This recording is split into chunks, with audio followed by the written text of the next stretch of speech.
Hello again. As you've no doubt heard, last week 14 people were killed and another 15 wounded at a mental health facility in Southern California. The attack was in San Bernardino, but Syed Farouk and Tashveen Malik were residents of Redlands, a lovely city we called home for several years and where my wife still works and my 2 daughters still go to school. We've spent much of the time since then scouring the news, looking for answers and hoping for clues that would explain what had happened and, hopefully, give us some direction on whether the danger was past and how we might all overcome these threats and find some sort of security in our lives again.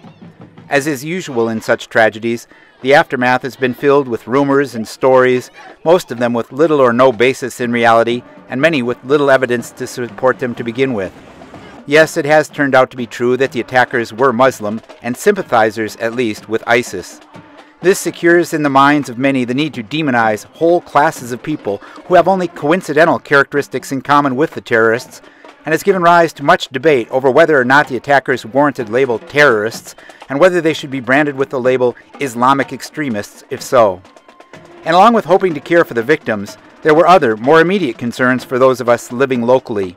The rumors included stories that the two were part of a larger cell, that there was another gunman involved, that 3 to 5 other conspirators are waiting in the wings, that there are plans to attack the local cinema, shopping districts, and other venues.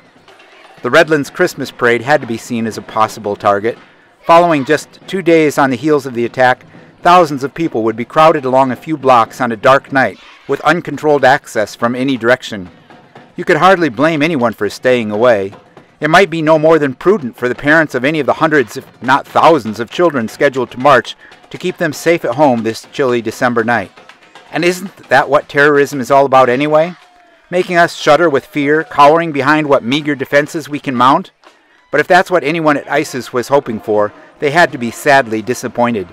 Like the Grinch leaning his ear toward the village down in Whoville expecting to hear a boo-hoo, all there was to hear Saturday night was music.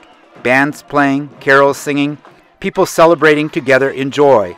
While our hearts are still filled with sorrow and our sympathies lie strong with the victims of Thursday's tragic losses, the parade marched on undaunted in the least. Happy holidays! I mentioned in the aftermath that everyone around the world had likely seen the news of the shooting, but that it was unlikely any had seen or heard of the Redlands Christmas parade. And this is too bad, because more than bombs falling or boots on the ground, this is what I trust most to put an end to these senseless killings, the recognition that that is what they are, senseless.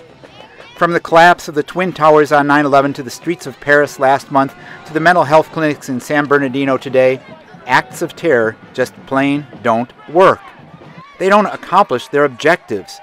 If we want to stop them, we shouldn't argue whether to call them radical Islamic terrorism or not. We should call them what they are, sheer idiocy.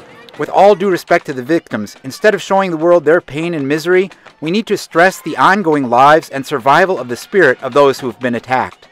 Groups like ISIS and Al-Qaeda will never run short of disenfranchised souls who feel powerless, of those who might be willing to take up a gun or a bomb in order to feel part of a terrible power capable of bringing the heartless infidels to their knees.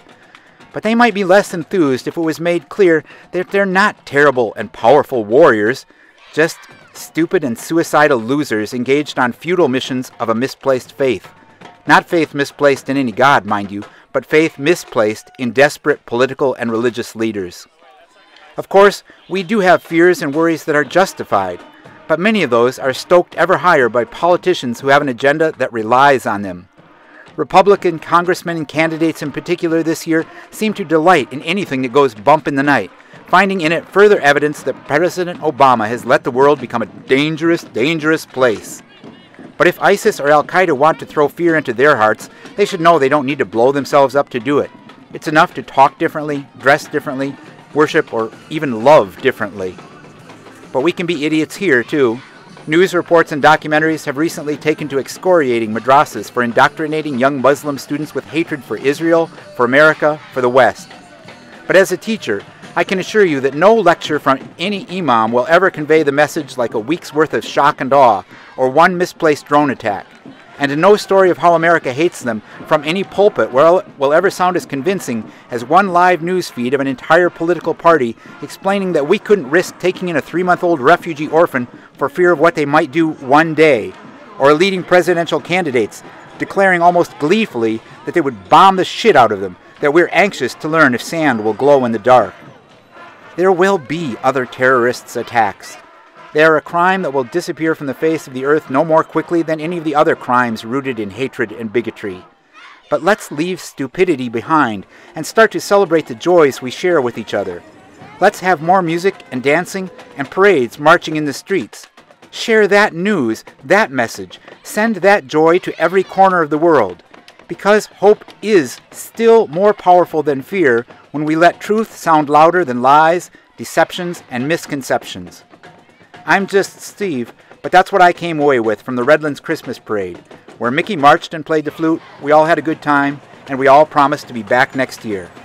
Let me know what you think. Till next time, don't forget to be awesome, and I will talk to you again, soon, hopefully.